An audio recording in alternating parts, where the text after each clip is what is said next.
जत हद्दीतील हिप्परकर टोळी 2 वर्षासाठी हद्दपार.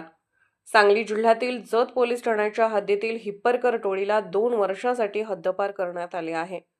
रोहित विष्णू हिप्परकर वय वर्ष 21, सार्थक तानाजी हिप्परकर वय वर्ष 24, अक्षय उर्फ खंडू बाबासो हिप्परकर वय वर्ष 22, मंगेश उर्फ मंगलदास ज्ञानोबा हिप्परकर वय वर्ष 28, राहणार सिंगणहळ्ळी तालुका जत या टोळीविरोधात सन 2024-25 मध्ये अपहरण, खंडणी, जीवे मारण्याची धमकी अशा स्वरूपाचे गंभीर गुन्हे दाखल आहेत.